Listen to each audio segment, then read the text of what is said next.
कोई साथी उठे ना, मेरी बहन को 5 मिनट जरूर सुनना, जो कि अंशु अम्बेडकर शामली की धरती से चलकर आई है।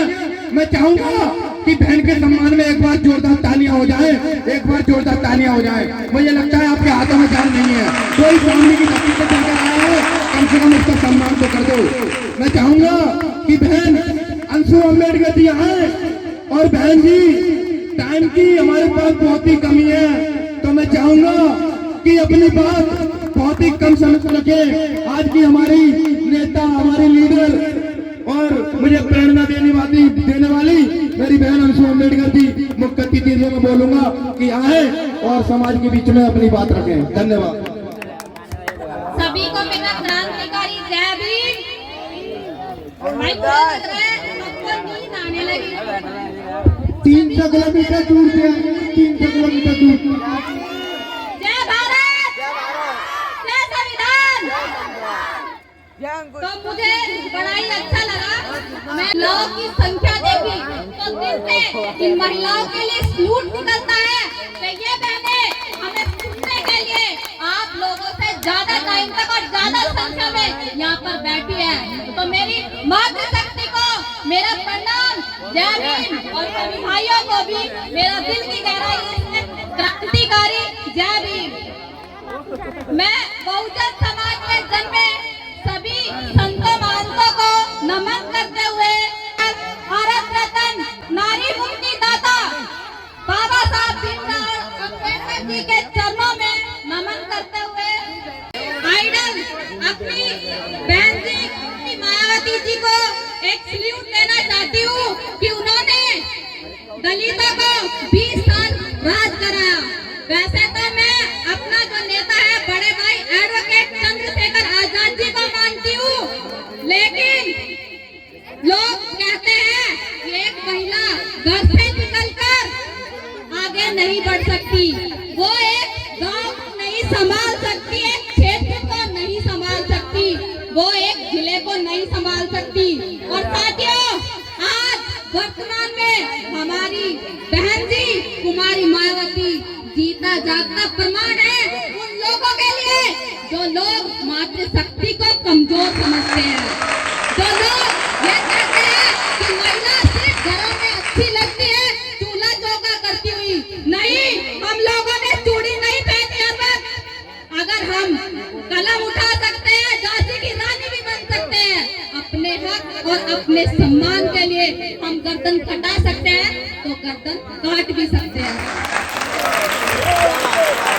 मैं आप सभी से कहना चाहूंगी कि जैसे इस देश में दुष्कर्म बढ़ रहे हैं, अपनी बहनों से कहूंगी कि उस दुष्कर्म को रोकने के लिए आप लोगों को माता सावित्री बनने की जरूरत नहीं। माता सावित्री बनने वाली भी बहुत है, लेकिन आप लोगों को फूलन देवी बनना होगा। जैसे उस महान आइडल नारी ने एक अपने ऊपर हुए शोषण का बदला उन गोली की कर्रार आवाज से दिया, आप लोगों को भी उसी तरह जालिमों की आंखों में आंखें डालकर कर्रार जवाब देना होगा। तभी, क्योंकि बाबा साहब कहते थे कि मैं कौम की तरक्की इस चीज से नापता हूँ कि वहाँ की महिलाओं ने कितनी प्रगति की, वहाँ की महिलाएं आज किस मुकाम पर है। तो मैं पूछना चाहूंगी, क्या आप लोग अपने बच्चों को शिक्षा की ओर लेके जाते हो? अपनी बहन, अपनी बेटियों को पढ़ाने के लिए लेकर जाते हो? अगर जाते हो तो मेरे भाइयों, 10वीं 12वीं BA कोई पढ़ाई नहीं होती, गरीब से गरीब बच्चा इसको कर लेता है। बाबा साहब ने उच्च कोटि की शिक्षा प्राप्त की थी, तब जाकर विश्व रत्न बाबा साहब भीमराव अम्बेडकर भारत के रचयिता बने थे। तब जाकर उन्होंने आप लोगों के इस जो आप इतने अच्छे से जीवन को जीते हैं उसका आप लोगों को लाभ उठाने को मिला। और सभी बाबा साहब की जयंती को सेलिब्रेट कर रहे हैं, तो आप सभी को मेरी ओर से भी बाबा साहब की 134वीं जयंती की बहुत बहुत हार्दिक शुभकामनाएं। मैं एक बात और कहना चाहूंगी कि बाबा साहब हमेशा कहते थे कि अगर आप लोगों को चंद लोग आगे न आने दे। तो आप लोगों को शिक्षा के रास्ते पर जाना चाहिए। अगर वहाँ से भी आप लोगों का काम ना बने तो आप लोगों को अपना आइडल नेता चुनना चाहिए। एक ऐसा नेता जो डीलर ना हो, सिर्फ आपका लीडर हो। मुझे लगता है कि मेरी बातों से ज्यादा प्रभावित नहीं है मेरी माताएं, लेकिन मैं इतना बात कहूंगी कि मैं मनोरंजन तो आप लोगों का नहीं करवा सकती ना, मुझे इतना टैलेंट है। मैं दो बातें करती हूँ, अच्छी और बुरी। अगर आपको बुरी लगती है तो उसको दिमाग में मत लेना, अगर आपको अच्छी लगती है तो उस बात को धारण करना, क्योंकि महापुरुषों ने कहा था मन को जब बदलती है सिर्फ 2 लाइन बदल देती है।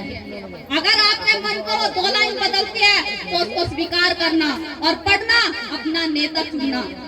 तो मैं ज्यादा वक्त नहीं लूंगी आप लोगों का, क्योंकि मुझे पता है काफी समय से आप लोग बैठे हो, थक चुके हो गए। तो आप सभी को मेरा क्रांतिकारी जय भीम, जय भारत, जय संविधान। और उससे पहले मैं यहाँ की जो मंडली है, जो मंच को चलाने वाले हमारे भाई हैं, उन सभी को बहुत बहुत धन्यवाद, आभार कि उन्होंने हमें यहाँ आने का मौका दिया। हाथरस की पावन धरती पर हम आए, आप लोगों का बहुत धन्यवाद, क्योंकि आप लोगों ने हमारा पूरा सहयोग किया, हमारे साथ अंत तक बने रहे। तो आप सभी का बहुत बहुत धन्यवाद, आभार। जय भीम, जय भारत, जय संविधान। बड़ी बहन का बहुत